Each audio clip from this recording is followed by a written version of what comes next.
बिल्कुल तैयार हो। इस वीडियो में 11 सबसे इंपॉर्टेंट क्वेश्चन और उसके आंसर हैं जो आपको जानना चाहिए, और मैं दावे से कह सकता हूँ जो क्वेश्चन आपके मन में चल रहा होगा राइट इशू को लेकर, उसके आंसर आपको इस वीडियो से जरूर मिलेगा। चलिए सबसे पहले उन 11 क्वेश्चन को देखते हैं और फिर उनके जो सोल्यूशन है, आंसर जो है उसको ढूंढने की कोशिश करते हैं। तो सबसे पहला क्वेश्चन ये निकल के आता है, क्या मुझे राइट इशू वाले जो शेयर है क्या मुझे मिलेंगे क्या। दूसरा क्वेश्चन है, अगर मैं अप्लाई नहीं करना चाहता तो मुझे क्या करना पड़ेगा। तीसरा क्वेश्चन, क्या मैं एक्स्ट्रा राइट इशू वाले जो शेयर है क्या उसको मैं बाई कर सकता हूँ क्या।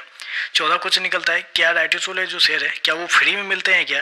पांचवा क्वेश्चन, क्या मैं राइट इशू वाले शेयर है उसको मैं उसके अंदर मैं ट्रेडिंग कर सकता हूँ क्या। पांचवा छठा क्वेश्चन निकल जाता है, सपोज मेरे पास कंपनी के एक भी शेयर नहीं है तो क्या मैं फिर भी राइट इशू वाले जो शेयर है उसको मैं क्या खरीद सकता हूँ क्या। सातवां क्वेश्चन, मेरे अकाउंट में राइट इशू वाले शेयर है वो आ चुके हैं, मुझे अब क्या करना पड़ेगा। आठवां क्वेश्चन, अप्लाई करने के बाद मुझे क्या करना चाहिए। नौवां क्वेश्चन, शेयर कितने दिनों में आता है डीमेट अकाउंट में। 10वां और 11वां क्वेश्चन जो है वो सबसे इंपॉर्टेंट होते हैं। मुझे लगता है कि ये दोनों क्वेश्चन के जो आंसर है आपको आना ही चाहिए, चाहे जो भी हो जाए। 10वां क्वेश्चन है, क्या मैं राइट इशू वाले जो शेयर है उसको मैं क्या होल्ड कर सकता हूँ क्या। 11वां क्वेश्चन, मेरे अकाउंट में राइट इशू का शेयर दिख नहीं रहे, मुझे अब क्या करना पड़ेगा। वन बाय वन इन सारे जो क्वेश्चन है उनके आंसर को ढूंढते हैं और समझते हैं कि आंसर क्या हो सकता है इन सारे क्वेश्चन का।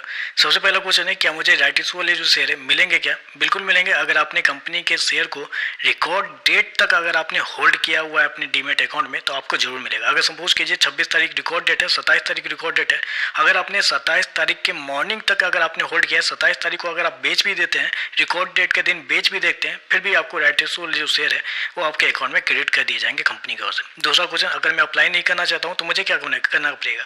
तो बेसिकली देखिए ऑब्वियस है, बहुत सारे लोगों के पास कभी पैसे की दिक्कत हो जाती है या किसी का मन नहीं होता है राइट इशू में अप्लाई करने का, तो बिल्कुल कोई दिक्कत वाली बात नहीं है। आप अपने जो शेयर है उसके बिल्कुल मालिक है, आप उसको सेकेंडरी मार्केट जैसे ही कंपनी का राइट इशू ओपन हो आप उसको उस समय बेच दीजिए। मैं आपको सजेस्ट करूंगा जितना जल्दी हो सके, अर्ली हो सके उतना अर्ली आप बेच दीजिए, क्योंकि जैसे जैसे दिन गुजरता जाता है जो ओपनिंग प्राइस जो होता है कंपनी के राइट इशू का वो फिर से आपको देखने को नहीं मिलेगा। तो जितना पहले 1-2 मिनट में आप बेच दे, अगर बेचने का मूड है तो पहले 1-2 मिनट में बेच दे, वो ज़्यादा बेहतर रहेगा।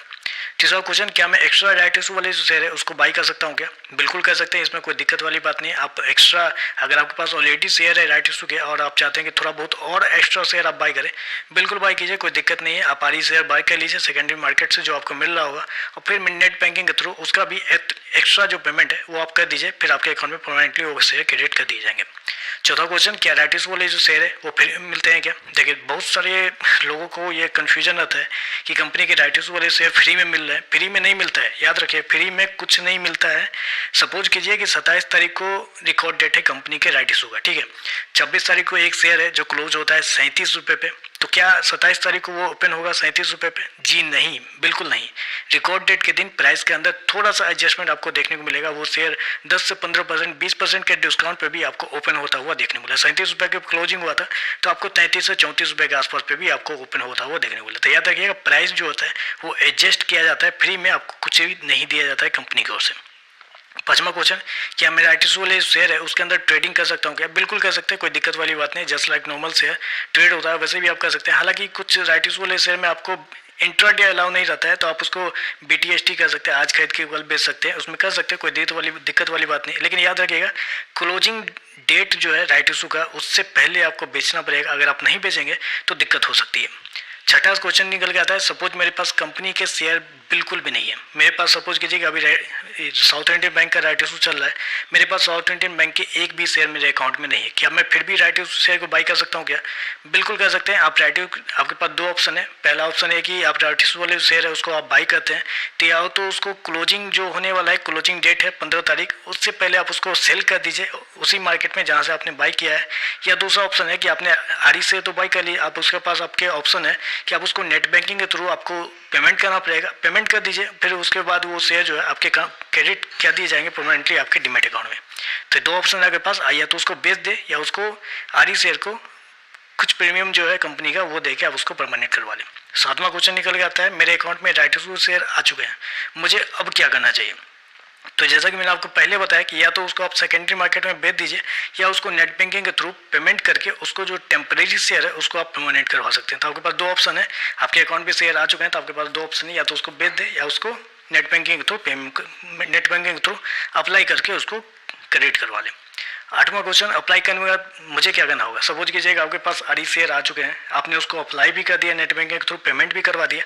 अब आपको क्या करना है, तो आपको कुछ नहीं करना है, आपका काम खत्म हो चुका है, आपने अपना जो रिस्पॉन्सिबिलिटी है वो आपने कंप्लीट कर लिया है, आपने पेमेंट कर दिया है। आप रिलैक्स कीजिए, आपके अकाउंट में कंपनी के जो शेयर है वो परमानेंटली कुछ दिनों में क्रेडिट कर दिए जाएंगे। 9वां क्वेश्चन, डीमेट अकाउंट में कब आता है कंपनी के राइट्स वाले शेयर, क्योंकि मैंने अप्लाई तो कर दिया है, लेकिन तुरंत आज अगर आप अप्लाई करते हैं तो कल आपके अकाउंट में तो नहीं आएगा, थोड़ा सा प्रोसेस होता है, थोड़ा सा टाइम लगता है उसको आने में।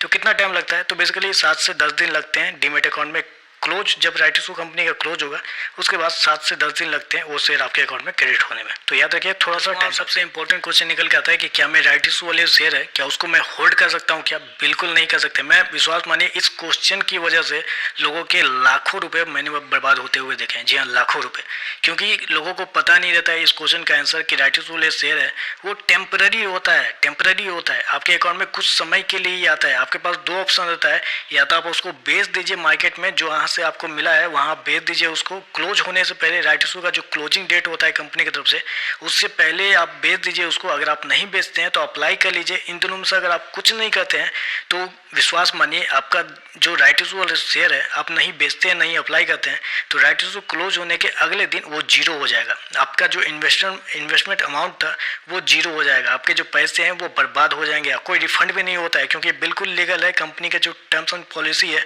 उसमें बिल्कुल लिखा हुआ है, अगर आप गौर से पढ़ेंगे तो मैं एक ही एडवाइस दूंगा कि अगर आपके पास राइट इशू वाले शेयर आते हैं तो जल्द से जल्द डिसीजन लीजिए कि आपको होल्ड करना है, मतलब आपको या तो अप्लाई करना है या उसको बेचना है। दोनों में से एक ऑप्शन चूज कीजिए, तीसरा ऑप्शन यहाँ पे है ही नहीं। तो आपको होल्ड बिल्कुल भी नहीं करना है, याद रखिएगा। मेरे अकाउंट में राइट इशू के शेयर नहीं दिख रहे हैं, मुझे अब क्या करना चाहिए, तो बिल्कुल वही क्वेश्चन, नहीं दिख रहे हैं। क्यों नहीं दिख रहे हैं, क्योंकि मैंने अप्लाई भी नहीं किया, और मैंने नहीं अप्लाई किया, नहीं मैंने उसको बेचा। तो क्या करें, तो आप कुछ नहीं कर सकते हैं। आपके पास कुछ ऑप्शन ही नहीं है, क्योंकि राइट इशू क्लोज हो चुका है। क्लोज हो चुका है तो आप क्या करेंगे, आप कुछ नहीं कर सकते हैं। राइट इशू का टाइम खत्म हो चुका है, तो आप यहाँ पे कुछ नहीं कर सकते हैं। आपके जो पैसे हैं वो हो चुके हैं बर्बाद, आप इसमें कुछ नहीं कर सकते। तो ये 11 क्वेश्चन थे। उम्मीद है मैंने आपके सारे क्वेश्चन का आंसर दिया होगा। बहुत सारे आपके जो डाउट है वो आपको सॉल्व हो चुके हैं। अगर फिर भी आपके पास कुछ डाउट है, कुछ क्वेश्चन है, तो कमेंट बॉक्स में जरूर कमेंट कीजिएगा, मैं कोशिश करूंगा आपको आंसर देने की। तो चलिए बस आज के लिए बस इतना ही। वीडियो पसंद आए तो लाइक कीजिएगा, साथ में साथ चैनल को सब्सक्राइब जरूर कीजिएगा। धन्यवाद।